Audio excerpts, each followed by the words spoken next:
The narrative lectionary is John 11, 1 through 44. Now, a certain man was ill, Lazarus of Bethany, the village of Mary and her sister Martha. Mary was the one who anointed the Lord with perfume and wiped his feet with her hair. Her brother, Lazarus, was ill. So the sisters sent a message to Jesus, "Lord, he whom you love is ill." But when Jesus heard it, he said, "This illness does not lead to death. Rather, it is for God's glory, so that the Son of God may be glorified through it." Accordingly, though Jesus loved Martha and her sister and Lazarus, after having heard that Lazarus was ill, he stayed 2 days longer in the place where he was. Then, after this, he said to the disciples, "Let us go to Judea again." The disciples said to him, "Rabbi, the Jews were just now trying to stone you, and are you going there again?" Jesus answered, "Are there not 12 hours of daylight? Those who walk during the day do not stumble, because they see the light of this world. But those who walk at night stumble, because the light is not in them." After saying this, he told them, "Our friend Lazarus has fallen asleep, but I am going there to awaken him." The disciples said to him, "Lord, if he has fallen asleep, he will be all right."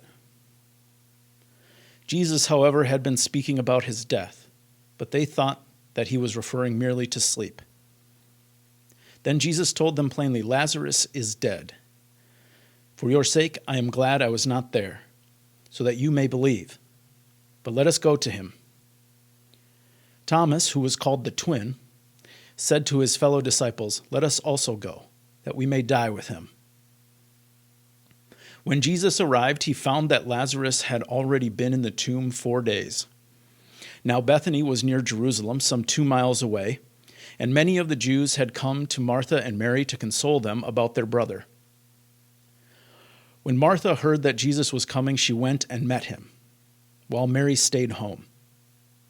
Martha said to Jesus, "Lord, if you had been here, my brother would not have died. But even now I know that God will give you whatever you ask of him." Jesus said to her, "Your brother will rise again."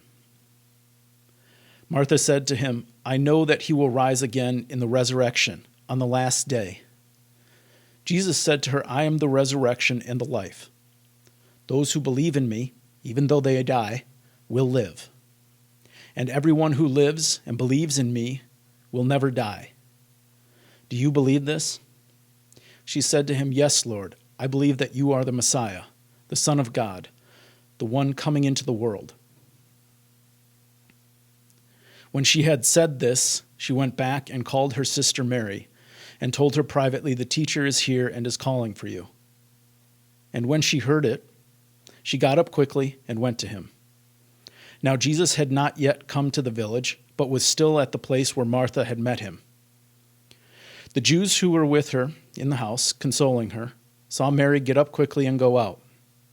They followed her because they thought that she was going to the tomb to weep there. When Mary came where Jesus was and saw him, she knelt at his feet and said to him, "Lord, if you had been here, my brother would not have died."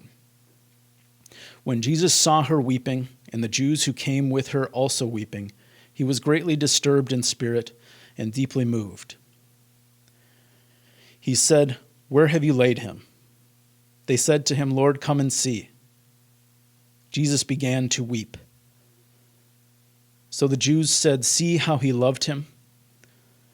But some of them said, "Could not he who opened the eyes of the blind men have kept this man from dying?" Then Jesus, again greatly disturbed, came to the tomb. It was a cave, and a stone was lying against it. Jesus said, "Take away the stone." Martha, the sister of the dead man, said to him, "Lord, already there is a stench because he has been dead 4 days." Jesus said to her, "Did I not tell you that if you believed, you would see the glory of God?" So they took away the stone, and Jesus looked upward and said, "Father, I thank you for having heard me. I knew that you always hear me. But I have said this for the sake of the crowd standing here, so that they may believe that you sent me."